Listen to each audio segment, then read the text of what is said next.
Merci, Monsieur le maire. Monsieur le maire, chers collègues, la ville de Brest disposait déjà d'un règlement budgétaire et financier que nous avions adopté le 10 mars 2016. En effet, c'était une obligation pour la métropole et les finances de la ville étant gérées par un service commun avec la métropole, il était apparu opportun de s'appuyer sur un socle commun pour les deux collectivités. Il est désormais rendu obligatoire par l'instruction budgétaire et comptable M57 que la ville appliquera à compter du 1er janvier 2021, comme nous en avons délibéré le 20 octobre dernier. Ce projet de règlement couvre les champs réglementaires de la gestion budgétaire et financière de notre collectivité.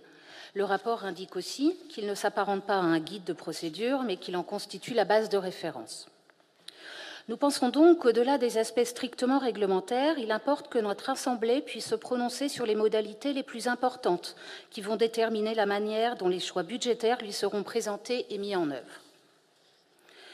Ce règlement va guider la gestion budgétaire et financière de notre collectivité pour la durée du mandat.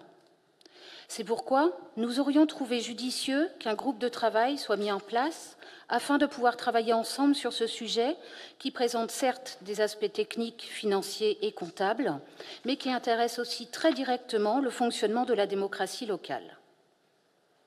Nous vous proposons donc la mise en place d'un groupe de travail qui pourrait apporter des compléments au projet que vous nous présentez aujourd'hui. D'ores et déjà, nous formulons des propositions sur 5 sujets. Premier point, l'organisation des débats sur les projets les plus importants. Nous avons regretté lors du mandat précédent que des projets importants pour la vie locale ne soient évoqués en conseil que de façon incidente, par exemple à l'occasion d'une demande d'autorisation d'urbanisme, d'une cession immobilière ou du changement d'affectation d'un immeuble, voire au hasard d'un compte-rendu a posteriori de décision du maire attribuant un marché. Nous avions par exemple demandé un débat sur le déménagement du Fourneau, opération qui s'élève à plus de 10 millions d'euros. En vain. Pourtant, un débat sur l'opportunité, les alternatives, mais aussi l'impact en fonctionnement des opérations d'investissement, cela intéresse tous les citoyens, à commencer par les conseillers municipaux.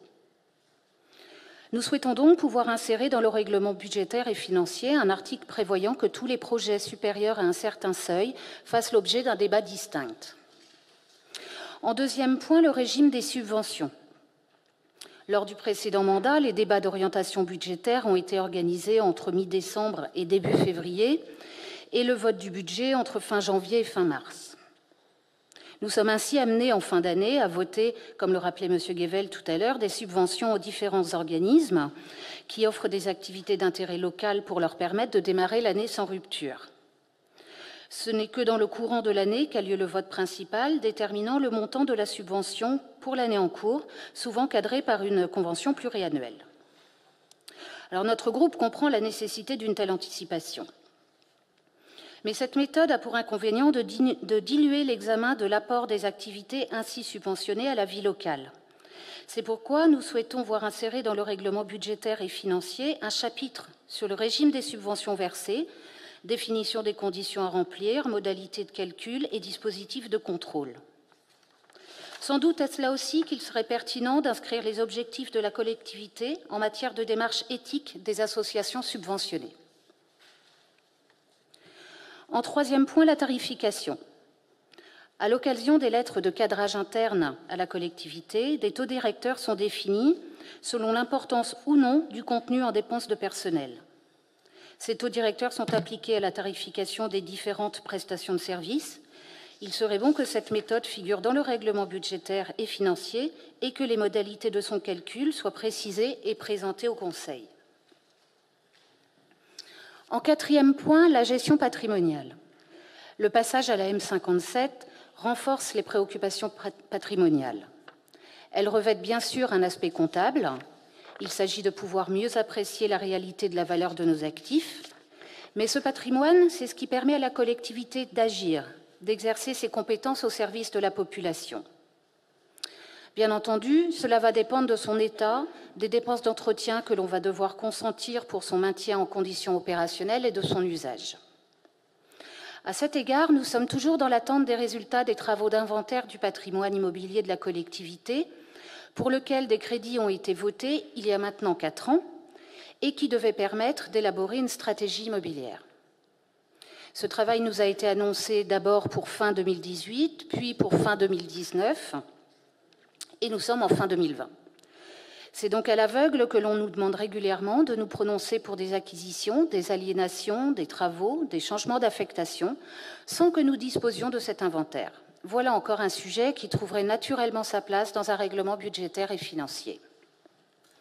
Enfin, en cinquième point, la transparence. S'agissant des emprunts, la collectivité dispose d'une grande liberté de négociation. Sans qu'il y ait d'obligation légale, notre collectivité procède à la mise en concurrence des organismes prêteurs, ce que nous pouvons qu'approuver. Au-delà, il nous paraîtrait important que dans le cadre des procédures de sélection des établissements bancaires et financiers auxquels nous faisons appel, il leur soit demandé des informations sur leur participation à la lutte contre le blanchiment, la corruption et la fraude fiscale, ainsi que leur action en faveur de l'investissement sociologiquement et écologiquement responsable. Enfin, que ces éléments fassent l'objet d'une présentation à notre Assemblée. Pour conclure, il conviendrait aussi de réfléchir au renforcement du contrôle interne. Le tableau de bord de l'administration, ce qui est une bonne pratique, ne peut en tenir lieu.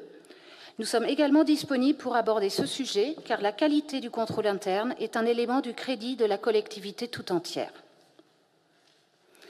Nous espérons être entendus sur ces différents points, et en attendant, nous votons pour ce règlement budgétaire et financier. Je vous remercie. Merci.